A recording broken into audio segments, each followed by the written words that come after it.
It's been a phenomenal year for anime, can I just say? May I just say?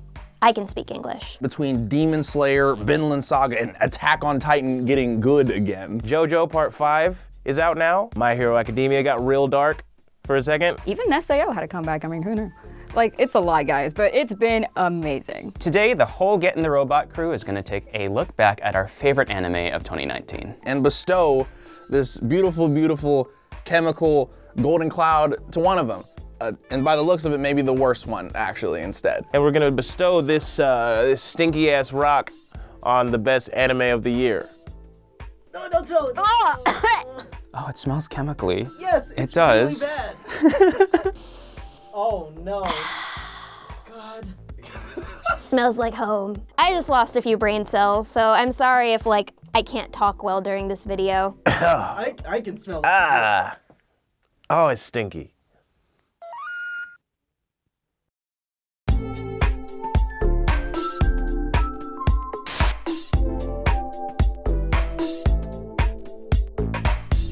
Oh, I was so excited for The Promised Neverland. Back in my last semester of college, I did an internship, and I actually got to read a lot of manga for it, which was cool. And one of the ones I read was The Promised Neverland. I read that whole first arc, and then I found out it was getting an anime, so like you can only imagine my excitement. It's another one where I didn't watch, but everyone said it was good. Are you serious? You didn't watch Promised Neverland? I know, I was just, all right, listen, man, I just saw 3 young boys on the cover, and I was like, maybe skip this.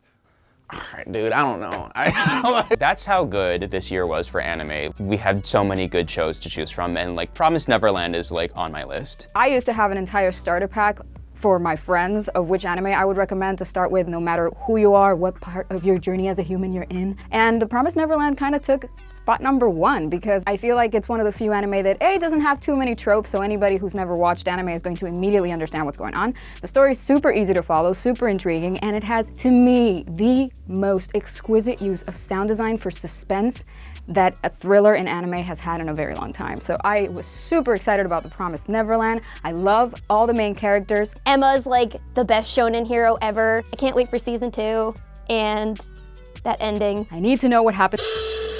Oh God, I'm trying not to read the manga, but I know it's gonna be good. Fire Force, I'm not caught up, but I love it. I do want to know what these very weird religious themes are all about. I feel like that struck me in the first episode, and I am not getting any answers. Fire Force was like the son you have, and you're like, yo, he's got everything going for you. Like his brother, his older bro, Soul Eater, the GOAT, comes out, has all his traits, all right? Dude's super tall, handsome, really great. Drops the ball immediately. The plot and the concept is so cool. There is this thing in the world that's making people combust. Like, that's crazy. The issue with it all is that they have this whole B plot, C plot deal with the companies, that one of them is evil or something like that. I've seen no church. Where's the church? Where's the steeple? Where are the people? You know what? You open up, here are the people. I don't remember how to do it. Like, it could have been like a really great story where they slowly drip fed like all the information. Like I can see it now. Put me on the show. Season 1, all right? We just deal with all the elementals, even like a Monster of the Week deal as we get to know the characters, like, you know, establish the world. End of season 1, we learn about the corruption in the academy. Then throughout season 1, season 2, very carefully sprinkle in the guys with the dust. What's up with the girl who just loses her clothes? I don't know. Stop it. Stop it. Quit. Funny story about Vinland Saga, I thought that was the anime about wine, because like vin is like wine in French. So I was excited, I was gonna watch it because I love wine, but then when I saw it was about like Vikings, I'm like, maybe not. Oh, you're thinking of Drops of God. Yeah, that's what it's called? I think that's the one about wine. I don't know, can you blame me? You know what? It is a story for boys. It is a story about boyhood and manhood and going from boyhood to manhood and the boyness of manhood and the manness of boyhood. Vinland Saga really is a character-driven drama to me in a shonen. Obviously, it's got plenty of action, but it really reads to me more like a drama of coming of age for a boy, for a young man, and how he essentially grows up slowly, painfully, throughout all the challenges that life and, well, evil people throw at him. People we hate, people we want to see destroyed. There are some people I want to see destroyed. So this year has been a big year for season 2s, but for Danmachi, it's been 4 years since their season 1. It's like, no, this is literally like the same as The Incredibles coming back. Incredibles was cool because it was the only person doing the superhero thing. Danmachi was the only person doing the ecchi, OP, otherworld hero thing. And then they came back and they were just kind of like, eh, we've seen this 18 times, done. Danmachi is the Incredibles of anime. And you know what else got a season 2? Mob Psycho. Thank you, blessing us for more Daddy Reagan. That's actually on my watch list. To be fair, I am the only Fujoshi on this channel. I have been watching some BL anime while y'all have been watching all the shonens. I love Mob Psycho 100 to a degree that I cannot even describe. You guys all know that's like my favorite anime ever, and season 1 was amazing, but season 2 is just like on a whole other level. It took the stuff from part 1 and like doubled down on it so hard and just made it so cool to watch. We're just gonna like destroy your mental stability with this one and your mental health. So Mobs as well. That first episode alone, just that last scene where Mob is picking up the pieces of that girl's notebook after her friends teared it all up, and Every internal battle I felt, and that's what I think makes a good show, is that if it doesn't give me anxiety, I'm not messing with it. But that's the problem, is that also is that it gives me anxiety. I don't watch shows that get anxious. Why do I watch shows? Why do I watch good media? Regan goes through his own arc this season, and it's really funny and also really introspective. It makes you think. The animation so incredibly made up for what One Punch Man season 2 was that I don't know, man. It just all around incredible. It's a beautiful show, and I'm so sad that the manga's over, and I really hope we get a season 3. Did you watch One Punch Man at all this season? Season 2? Yeah. Hell no.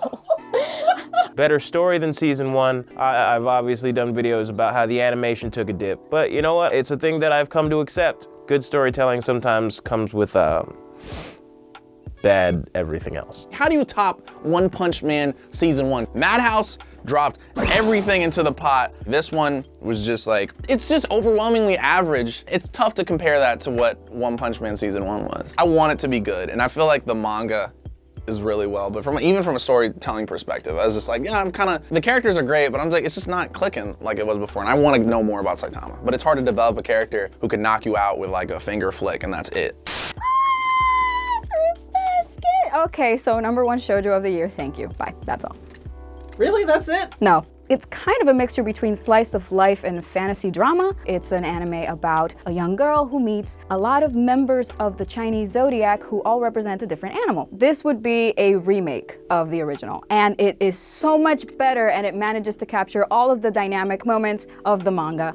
And it has one of my favorite characters ever, Shigure, who's the dog in the zodiac, and his story never got developed in the first anime of Fruits Basket, and in this one they're going there, and if you haven't seen it, you need to, okay? It's amazing. It's a great story. It is something that I do recommend you bring your tissues every single episode. Heck, the opening of the anime might make you cry. It's super enjoyable, and it's just a classic in the shoujo genre, and I would definitely recommend you watch it.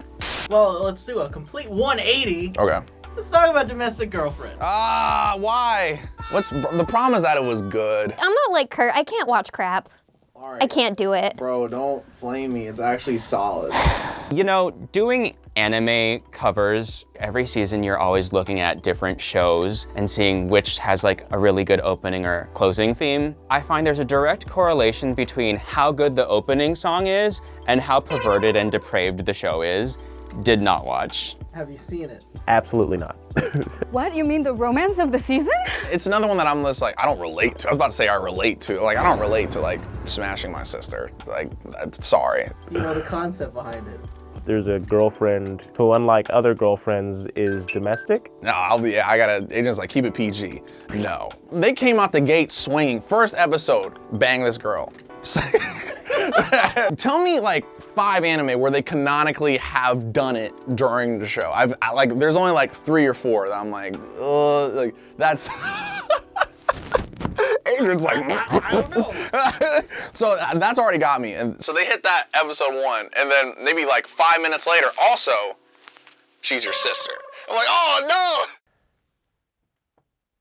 I rewatched Fooly Cooly a couple days ago.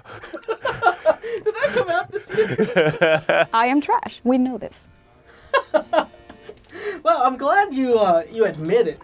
Like from a storytelling thing, it was actually like a really good show. It had me on from the whole cheating arc thing to like the little love triangle deal. It's a good show. I really liked it. Very spicy. Domestic Girlfriend. Not for the whole family. I got that. Bro, who, like, I didn't know animes could have an emo phase. Boring. I'm sorry. The fight between Izuku and Night Eye, that was cool, but other than that, nothing's happening. It's just talking. And what's bad is that I love the direction we're going. I feel like I'm growing up with My Hero. My Hero Academia is good. It is solid. It is a comforting anime I go to now every time I just want to enjoy myself, knowing I will enjoy myself, and that the suffering will not make me suffer too hard, but just enough. It'll be action-based, but emotional. Overhaul is a badass. I like him. I don't like his fathering ability. Bad dad. Mirio looks like that dude from that one comic, and not enough people are talking about it. You don't think he looks like Lucas? No, Lucas for sure, yeah. There's this one comic too that he looks like, but I don't know the name. But yeah, we're gonna go with Lucas instead. How are you the #1 hero with just the phasing ability? All right, I get he's kind of strong, but if he's just a regular guy, he can't be like that. Something's gotta give. I really like Amajiki. He's great. I will say that. The Sun Eater, yeah, he's lovely and so relatable, and he's the one redeeming factor about this season so far. But I'm bored so far. I'm really down. Can't wait to see where it goes. I am here for Midoriya's growth into the next big hero. I am down for this Harry Potter-like journey of years and years of his life, and will be coming along for the full ride. Sarazanmai, such a good show. There's nothing I can say about this anime that doesn't spoil it, and even if I spoil it, it doesn't matter because it's so weird, nobody's gonna get it. Ikuhara, who is also responsible for Yurikuma and Utena, was a contemporary of Hideaki Anno. His shows need to get more respect. I think if you look up Sarazanmai right now and you're like, oh, what is this weird frog butt show? Watch it. I promise it's so good. It's wonderful. There's a musical component. So, you know what? Just watch Sarazanmai, and also shout out to the best host bandos ever in Sarazanmai. It's a show for boys with sensitive feelings, whether they be tough boys or soft boys. And I think even if you're not a boy, or that's not how you identify, like there's something in Sarazanmai for everyone. Sarazanmai was one of my top 5 for the year. Please watch it. It's so good. The thing about Code Geass is the movie came out this year. Code Geass is my favorite anime of all time. And I know the people who love Death Note have a war with Code Geass fans, but it's always gonna be my favorite anime of all time, no matter what, because I just have that emotional link to it. I literally watch it every Christmas. But the movie came out, and the movie is not necessarily a direct continuation of the series. It is a direct continuation of another version of the same series, which also came out. It goes through the same storyline, but some characters that die in the original don't necessarily die in the retelling or the remake of it. In a way, you gotta take the movie with a grain of salt, because it's like, this is what could have happened in this version of the story, and you can decide which of the 2 endings are canon. It reminds me a little bit of kind of the Full Metal Alchemist experience, although Full Metal Alchemist Brotherhood is based on the manga, so it's technically the most canon of all the versions. Code Geass is not based on a manga, so you can take more liberties with it, and I feel like if you watch all of it, you will get whatever experience you want to get out of it. So I was super excited about the film. I made a line to watch it. I absolutely dig it. So hey, if you want to check it out, let me know. We can binge. I know you're a JoJo's fan. What do you think about Part 5? Part 5 like broke me. One thing I want to mention that wasn't not associated with the show itself is that like and this is why watching anime around people who don't watch anime is weird. One of the first outros, it's like this soul type of every time I close my eye, and then the next slide, I'm gonna keep it quiet because it's daytime. I'm not trying to get in trouble with HR. I wake up feeling so horny. That's the line in the outro. Who? I played that with my roommate. Like I didn't know, and he's just like, what are you watching? I'm pleasantly surprised that it's really blown up in a way, and I think JoJo is only gonna continue to blow up. Love the characters, love the clothes, love the fabulousness, love that everyone is finally catching on to the hype. JoJo's Part 5 is solid. I really love Giorno with his stand ability. Such a simple stand ability that got super different. Like there's so many applicable ways to do it, even though they forgot some of the like aspects of it, but whatever. But it was a good show. It was a good show. I'm glad the run was really well. I liked how it was performed. Probably like my 3rd favorite of the parts. Ah, don't get me started on Kaguya. All right, I love Kaguya-sama. It's like, it speaks to me emotionally because I'm terrible at love too. That like legit is how I work, which is bad. It's terrible. So I'm one of the few people that doesn't love Kaguya-sama Love is War. What? I know, everybody loves it, and I haven't quite clicked with it yet. I think I'm spoiled because I used to love Karekano, and it's very similar to me in terms of like, oh, these two tsundere kind of like protagonists fighting each other, concealing their real personalities. I can't help but always be comparing the two a little bit, and I watched Karekano first, so I already am married to that one. I'm a very big fan of the opening song. It's like a fun kind of 60s, 70s groovy jazz throwback. Kaguya-sama was great in the same vein that those are the exact same mental gymnastics that I go through whenever I speak to any girl I like. And despite all that, I really enjoyed the show, and that's how I feel about Kaguya-sama.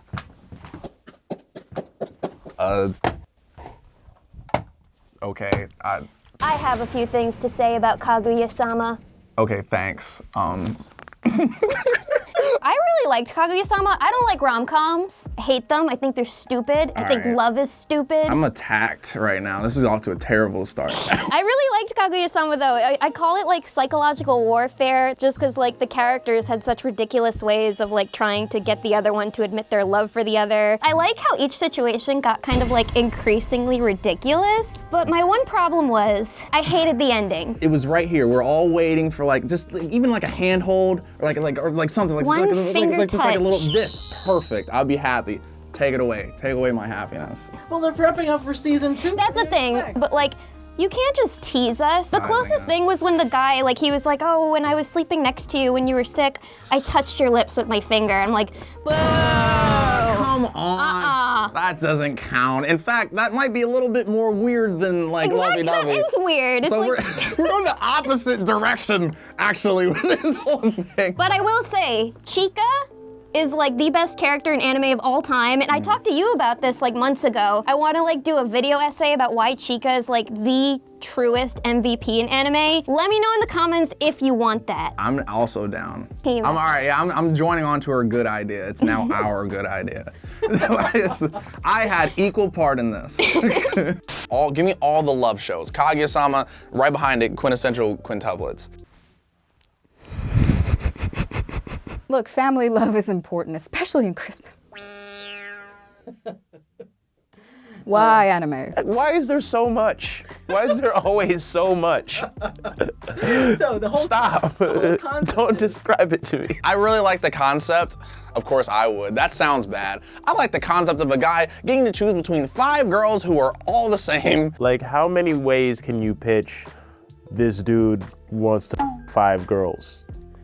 How many different ways can you pitch that? And I stopped only in the basis that I was like, well, who does he end up with? I was like, just rip off the Band-Aid now. How do you walk into a pitch meeting with confidence and say, hey, what if we did a show where one dude wanted to 5 girls? I've already emotionally invested in my waifu. I'm like, if he doesn't end up with her, I'm gonna deal with like this detachment. So I'm like, bro, let me put this down. Does it get death gamey? Because I'll watch it if it gets death gamey. No one dies. Nobody died. I Oh. don't think so. Yeah, That's boring. That's all for Dory. Someone needs to. Somebody needs to die for me to watch It it. needs to go from Quinn to Quad real fast. I don't like rom-coms. Nobody dies in them. I don't know any of their names because it's been a long time, but I like old girl with the headphones. And if y'all, too. yeah, any of y'all who mess with a girl with the bow, I hate you. Tipiku. Squad, Yeah. yeah. We're cultured men.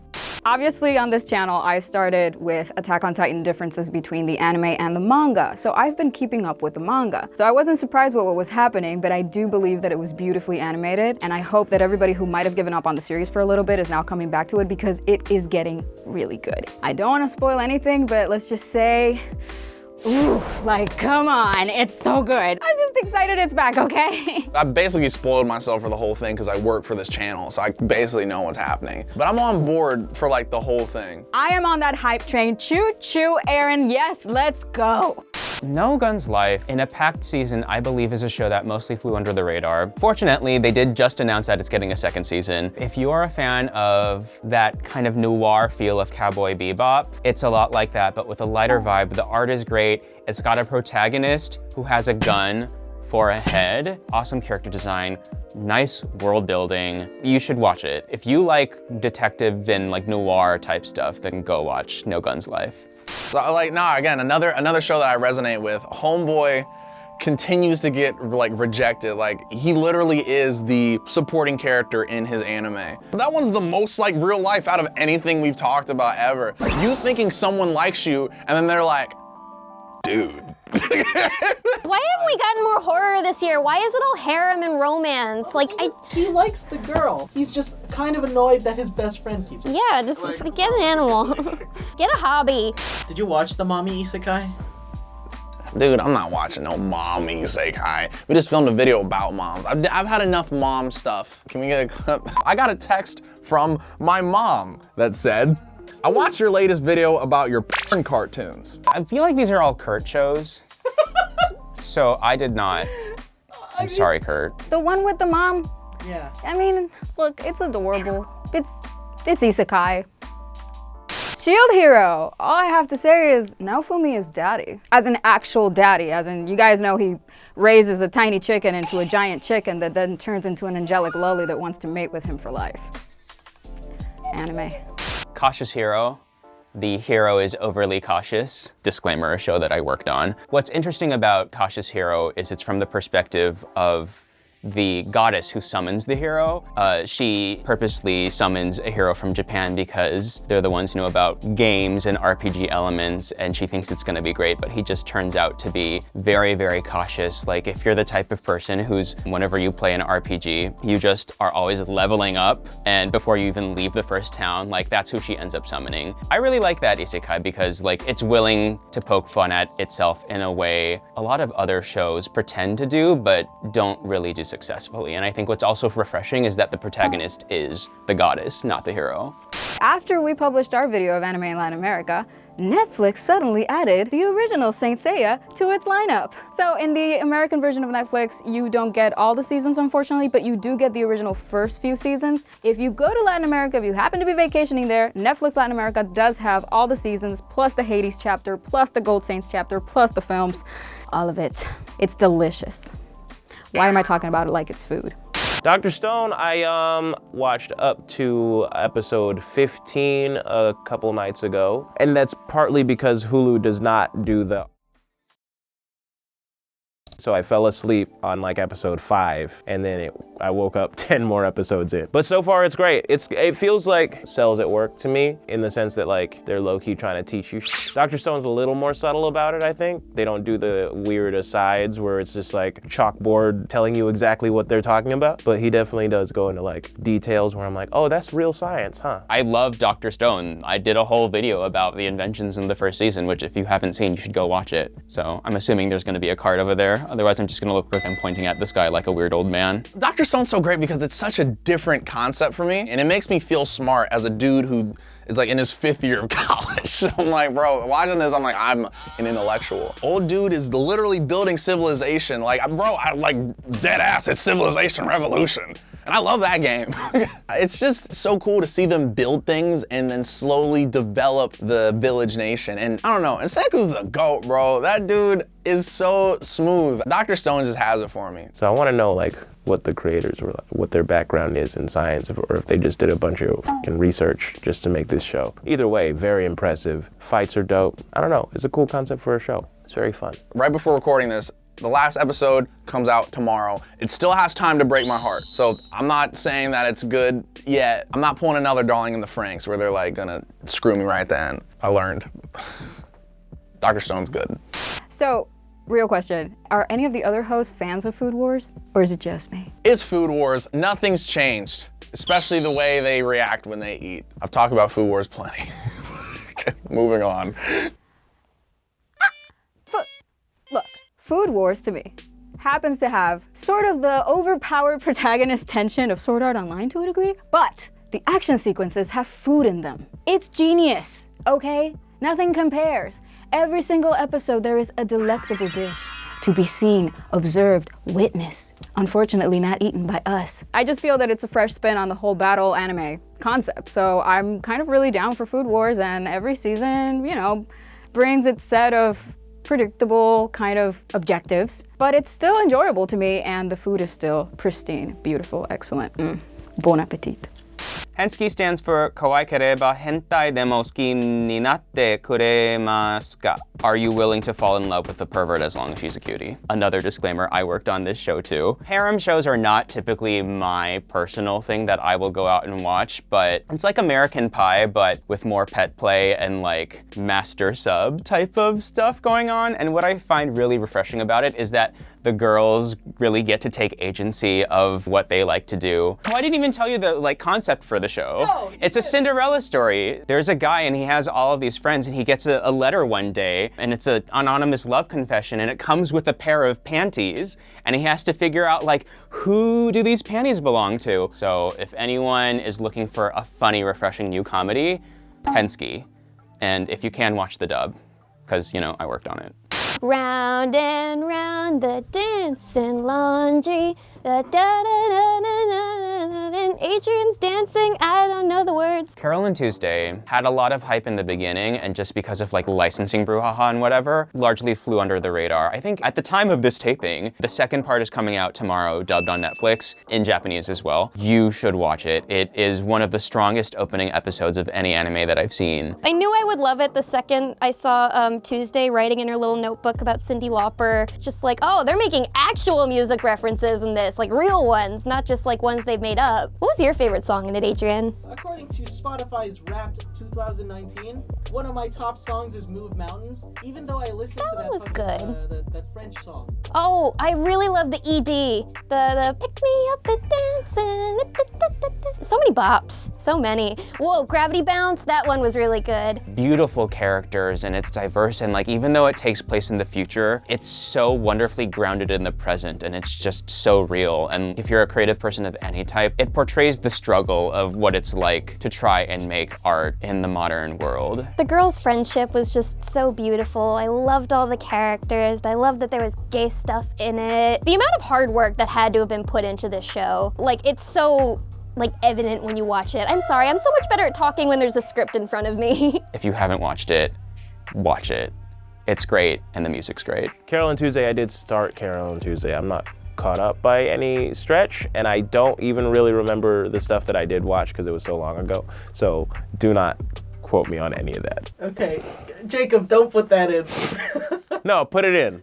See what the people say. I haven't seen it, it's on my watch list. But I was a little distracted with another anime that's all about music, if you know what I mean. Long and wide have I, the Fujoshi, been searching for that one BL that I could show to my non-BL loving friends. That would nonetheless read as an actual BL, not a romance. Not worthy of each other's grace. Not maybe did they, don't they, do they kiss. Not BL bait. No.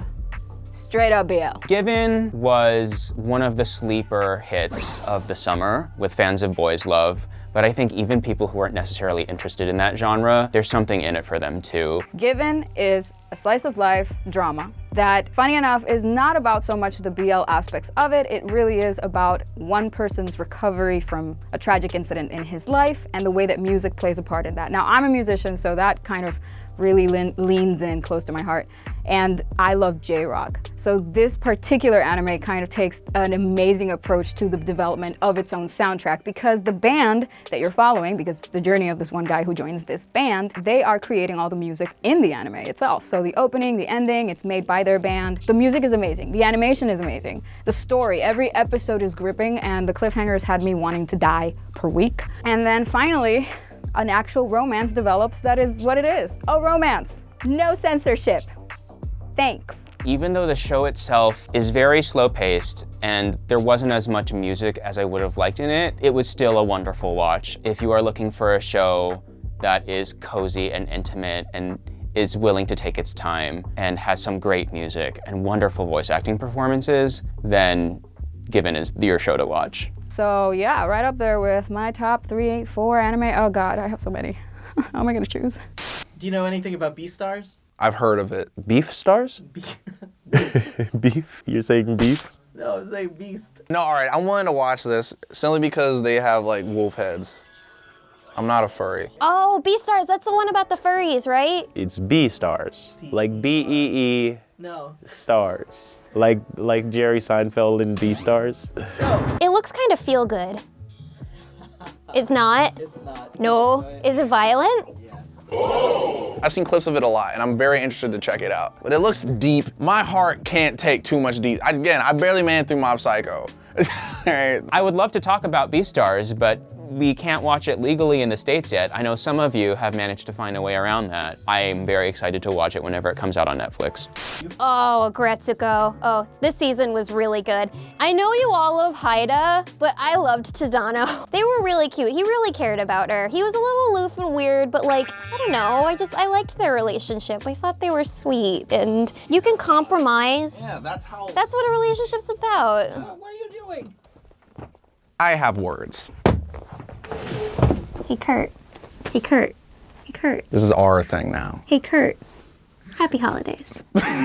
Since you're a fan of jumping into people's shots, I thought I'd do that too. Agretsuko season 2, amazing, and I'm mad it attacked my soul for how relatable it was. It's just a really beautiful show and not what you'd expect when you watch it. It's because Agretsuko talks about all the same stuff that a 20-something like myself is going through. In marriage, oh dude, but those are the questions like you wonder about, like, dude, is it too late? Like, my parents met in college, like, what am I gonna do? I'm getting way too deep for anime recap. What did you think of Tadano? Right. As set up by the show, it's such an interesting character from the beginning, but as the show meant, you know, he kind of just got unreasonable, like, at the end. Like, I understand you can, like, relationships, you can want different things. He wanted different things. But, like, old dude was, like, kind of he was creepy a little with it. I was like, all right, the bro, end. yeah. Mute that, I don't care who it is, unless it's my mom. I'm going to eat you alive. What did you think of Agretsuko 2? What? That was my sister. Now, if you've never watched Bungo Stray Dogs, it is to me one of the most amazingly animated action anime out there. There is an amazing character I personally love called Dazai, who is the best. Just know that it is an amazing anime. Season 3 came out. They tend to kind of have a structure where they do a flashback at every opening of a season after season 1, and it kind of introduces you to the backstory of some of the characters you might have not thought were that important or interesting, and then suddenly it changes the whole game, and everybody matters. Although it's always going to be centered on that one main. In this case, it would be Dazai and Bungo Stray Dogs. I just love it, okay? Bungo Stray Dogs has, and it also has a movie out, which is amazing. So there's a lot to dive into. If you're bored right now and you don't know what you're going to watch over the holidays, this is a series you can dive into that has a lot of material for you to enjoy, so.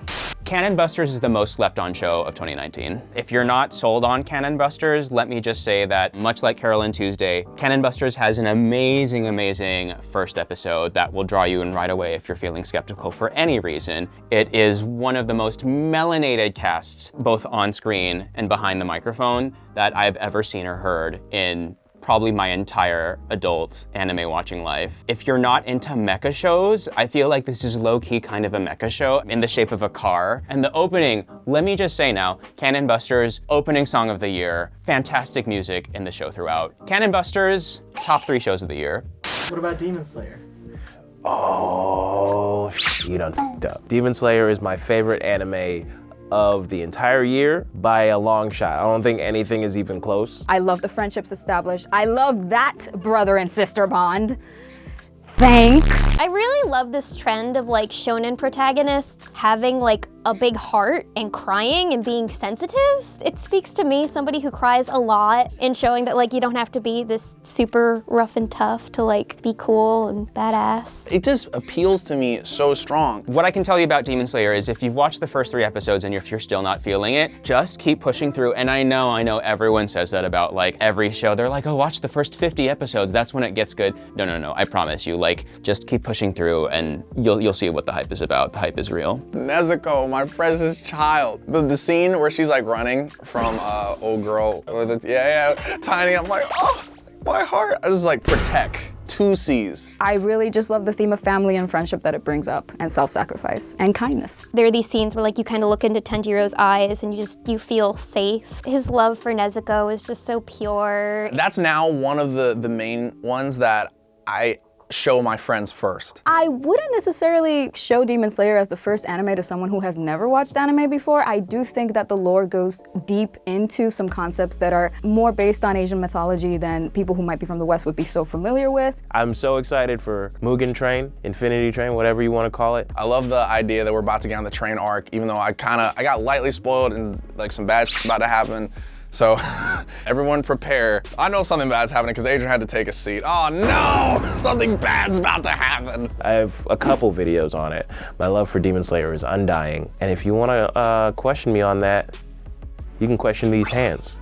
Along with Cannon Buster, no, this is the one show that was slept on, I think, a little more than Cannon Busters. We're talking about a remake of a show that was completely independently funded and never released on like television broadcast. Legend of Galactic Heroes is a space opera that kind of feels like Star Trek at times. The experience is almost like you're in a history sociology class. Legend of the Galactic Heroes is a show that shows you the scale of war and its effects on an individual level, but it also has like huge, beautiful set pieces. Also, the music's great, the character design is great, space opera, political intrigue,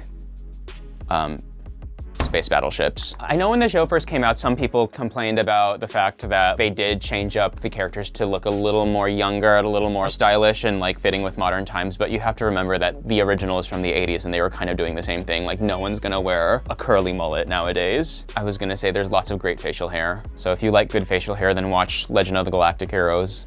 Can I talk about movies? Can I talk about Penguin Highway? I'm gonna talk about Penguin Highway. It was a really beautiful movie. I like how they like combined the magical realism elements with just kind of like a very home kind of story. I'm trying to figure out the right word. Like it was kind of a simple story and it took place in just like a very small scale, but the way they added the magical realism was so seamless and beautiful. I loved it, and the main character was really fascinating. He wasn't like your typical little boy hero character. I don't know what else to say. It was just really beautiful. Okay, so this last one that I'm gonna mention, I'm just gonna have the words here because I don't wanna mispronounce it and I don't know how to pronounce it, so I'm just not gonna pronounce it. But this has been my freaking obsession in this past 2 months. It is essentially a Chinese anime or a Chinese animation called the Donghua. I don't know if I pronounced that well either. I am barely learning, guys. I had never watched a lot of Donghua in my life. I just started. But it is an action anime based on essentially an evil being summoned into the body of a sacrifice to fight demons. And it's really good, and it has this aspect of Chinese mythology that was very interesting to me. It kind of reminded me of the first time that I got into anime from Japan. But I'm not gonna lie, I have a hidden agenda, and that agenda is as a Fujoshi.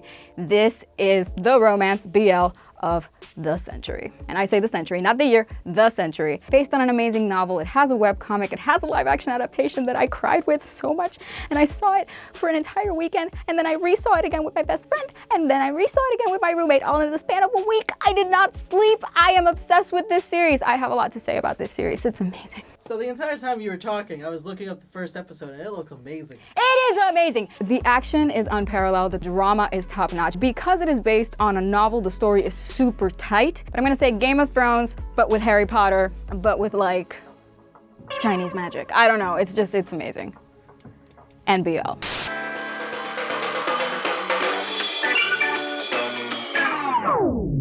So my word for number one anime that doesn't deserve this trophy because it smells like cyanide, which I don't know what it smells like. I was gonna give this to Dr. Stone, but if we're talking like how much it made me feel, and I hate feeling, I'm gonna have to give it to Mob Psycho season 2. Y'all hit me right in the feels, and like I didn't know I could like really resonate with a little boy like that, so damn.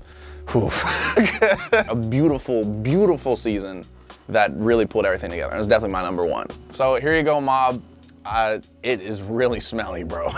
Mob Psycho 2, watch it. The Golden Cloud for me goes to Carol and Tuesday. You can tell that everyone involved with the production had a wonderful, fun time making it. Beautiful animation, beautiful set pieces, lovely characters, and it gives you all the feels. I don't think we've ever seen a show like Carol and Tuesday. And if you haven't watched it, then you should go on Netflix right away and watch it as soon as you can. As a Fujoshi, I almost feel obligated to give it to Given simply because it is a BL that kind of marks all the checkpoints that I need. But I'm gonna have to go with The Promised Neverland. The Promised Neverland is my favorite anime of 2019. It is the first anime that I can actually show to my parents. Anybody who has never experienced anime in their lives is gonna find something that they find interesting, intriguing, shocking, amazing about The Promised Neverland. The story doesn't go too deeply into tropes. It doesn't do the one thing that I kind of am tired of, which is over-sexualizing its main female protagonist. Guys, I am anime trash. I love all anime. I watched Rise of the Shield Hero, okay?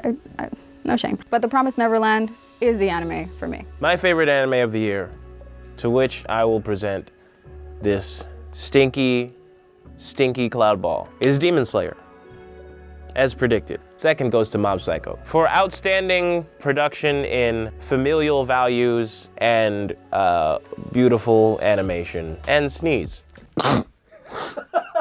My anime of the year was Carol and Tuesday. I know I've said so many things about it, but I can't think of enough good things to say. It was just so beautiful, so well animated, great characters. Thank you, Watanabe.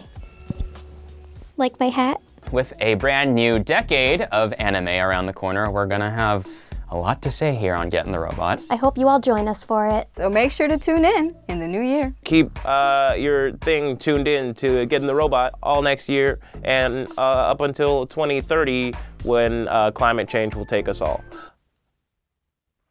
Remember to like and subscribe. It's been real, y'all. I'm Cristal. Thanks for watching Getting the Robot. I'm Wai Chang. This has been Getting the Robot. I'm Udoye. This is Getting the Robot. I'm Dory. I'm Kurt. No, I'm Kurt. No, I'm Dory, actually. No, you were right the first time. Thank you for watching. Getting the Robot. Me and NYC, you're supposed to do the dog Happy park. holidays. Because we can't move to Japan. Happy holidays. I'm gonna die.